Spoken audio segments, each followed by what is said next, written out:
How is it that Pakistan, a nation situated in one of the most strategically central regions of the world, and one of the largest producers of heavily consumed exports like cotton and rice, has been grappling with economic instability for so long? Just as recently as August 2024, Pakistan experienced nationwide internet outages, which some blame on the crumbling economy. How can a resource-rich nation like Pakistan still be having these cynical and devastating economic problems? For decades now, Pakistan has faced enormous economic challenges.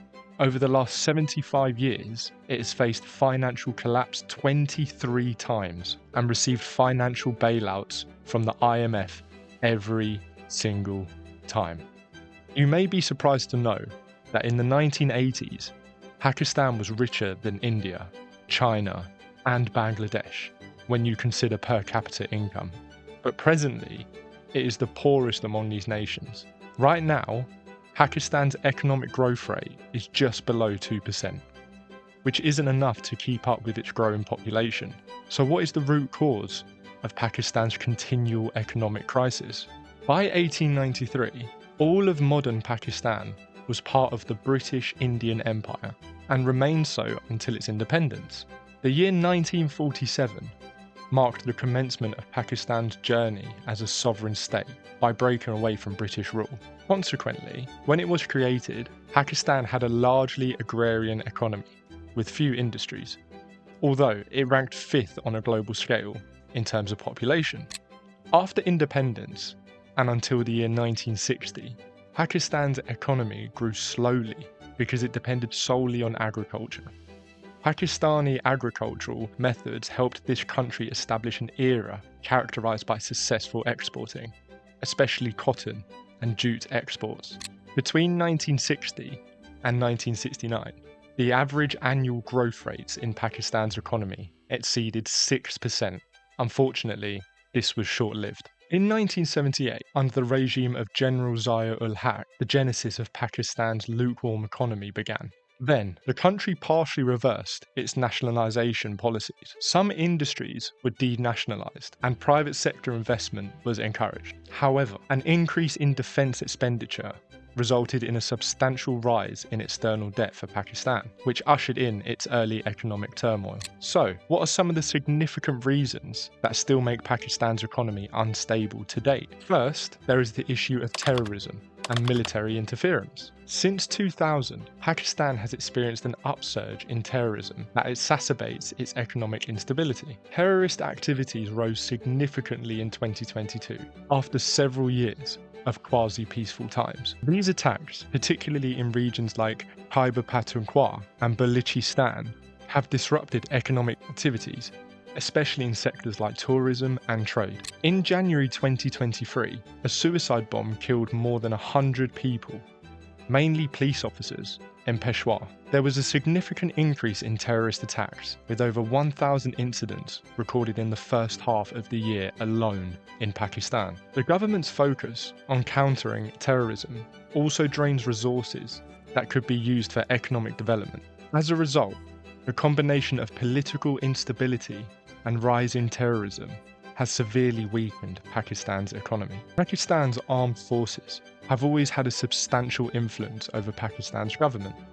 Given that politicians can be replaced by the military at will, there has historically been little incentive for politicians to cater to the population at large. They are, in effect, subservient to the whims of the Pakistani military apparatus.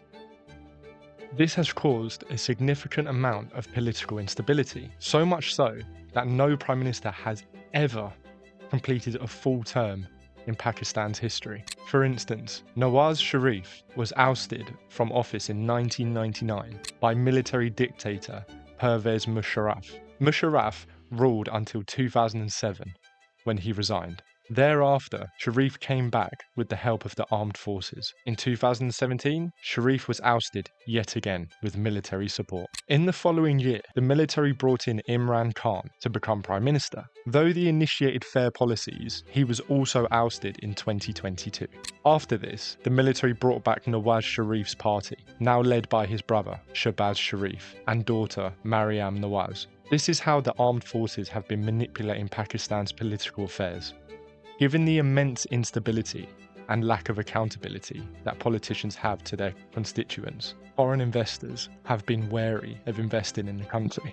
Second, there's the issue of inconsistent economic policies. Another reason for Pakistan's economic crisis is its inconsistent economic policies due to numerous military coups, namely the coups of 1958, 1977 and 1999. This has made it difficult for most economic policies to be sustained over time, as historically, long-term economic policies need long-term civil stability to take hold. For example, Zulfikar Ali Bhutto's nationalisation policies in the 1970s were largely reversed in the 1980s and 1990s, while Pervez Musharraf's economic liberalisation efforts of the early 2000s were not maintained by subsequent administrations. The period between 2008 and 2024 saw 5 different prime ministers, each having vastly different economic priorities. This frequent change of leadership and policy direction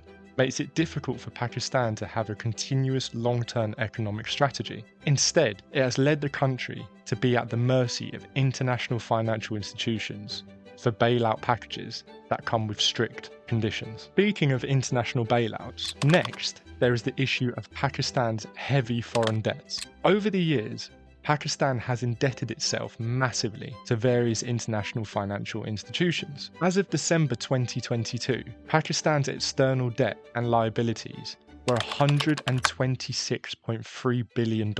This does not include over $7.9 billion borrowed from other multilateral creditors by public sector enterprises under government control. The World Bank, the IMF, and the Asian Development Bank are the top lenders to whom the Pakistan government must pay $45 billion.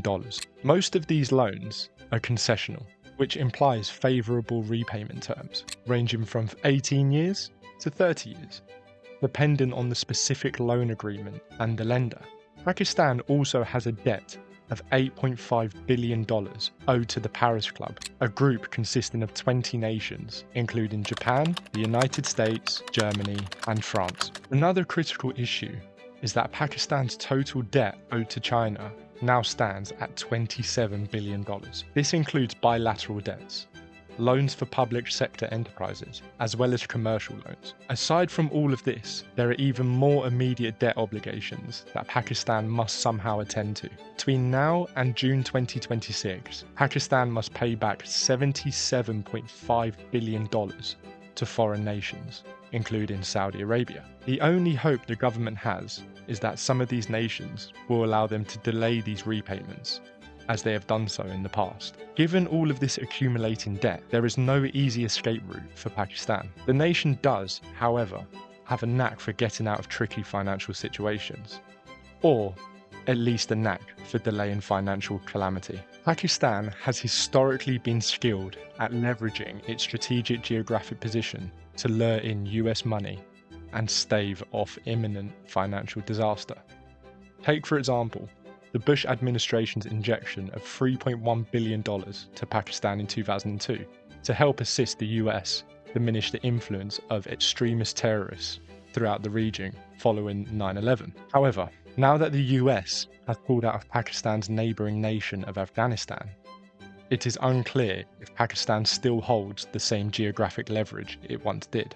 Next, there is the problem of currency depreciation and subsidy removal. The depreciation of Pakistan's local currency is a symptom of a much larger problem, but it is the issue most acutely felt by Pakistani citizens. On top of the struggles with currency depreciation, Pakistani people and industries are struggling even more so given the recent removal of government subsidies for essentials like fuel and electricity. This has led to skyrocketing inflation as prices of everyday items increase rapidly, making it difficult for people to afford basic necessities. You might wonder, what led to this censorious decision from the Pakistani government? Well, in March 2023, the government's monetary reserves were so diminished by depreciation that Pakistan sought financial assistance from the IMF in July 2023. IMF agreed, but placed strict conditions on this deal, which required the removal of subsidies of electricity and fuel. These conditions also caused a shift in the market-based exchange rate, as well as a rise in taxes. Although these policies were meant to stabilise the economy, they resulted in widespread civil unrest. The cost of electricity rose sharply, inflation soared, and food became increasingly scarce, making everyday life more difficult for everyday people. Because of this, Pakistan's economy remains a shadow of its past self. The withdrawal of subsidies and currency depreciation have compounded effects on inflation, making life even more expensive. Furthermore, among the other symptoms of the fragile economy is persistent joblessness. The government's aspiration to stabilise the economy has not yielded the expected relief. The raging market-based exchange rate renders business operations very difficult to predict. Also, budgeting for household expenditure becomes unbearable for many. Meanwhile, individuals and firms don't have much choice but to pay higher taxes, which are adversely affecting their activity, hence hindering economic growth. As a result of this situation, protests are rising within the country. Last but not least, Pakistan has a problem with low labour productivity. The elite workers in the country are not as productive as their counterparts from other nations. Labour productivity in Pakistan has only grown by a mere 1.33% per year between 1990 and 2018, whereas Bangladesh recorded a productivity growth rate of 3.88%, India recorded 4.72%, and China brags an impressive 8.12% per annum. This implies that in these nations, employees are gaining more proficiency at their tasks much faster than what happens within the borders of Pakistan. One of the main causes is that Pakistan is not effectively moving its workers from less productive to more productive employment compared to other nations. Amid these economic challenges, Pakistan is also dealing with the bruises of the disastrous flood that occurred in 2022. This flood severely damaged infrastructure and agriculture, an alternative source of income at the internal level. The truth is that recovery has been slow. Even now, many areas do not have sufficient resources to rebuild. This has exacerbated food insecurity, with more people struggling to access enough food to meet their daily needs. As the government works to address these issues, the path to economic recovery remains bleak, and the outlook for 2025 suggests that Pakistan will continue to face significant economic difficulties. To avoid a sovereign default, which means losing the state for failing to repay its debt, Pakistan must rework its economic and political systems. If the country continues to rely solely on the money it earns from exports and remittances sent home by Pakistanis working abroad, there is a possibility for a total economic breakdown.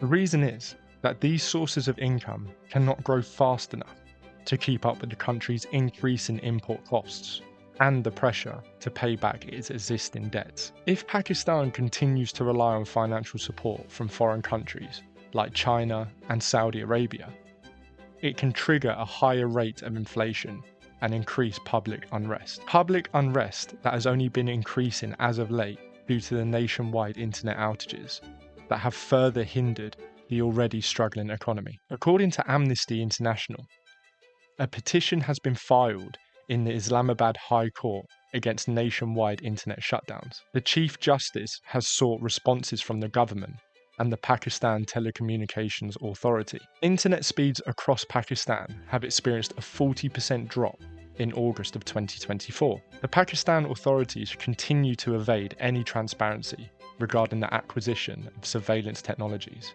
and the cause of the slow internet speeds. And the platform X, formerly known as Twitter, has been banned in Pakistan for 6 months. It seems that the Pakistani military is yet again pulling the political strings at a time of great economic crisis. Pakistan government must implement long-term financial plans to increase national productivity if it has any hope of repaying its debt, especially considering that US money is no longer flowing in like it once was. It's now crucial, more than ever, for Pakistan's politicians to be accountable to their citizenry rather than to the military elite that dictate who remains in power and for how long?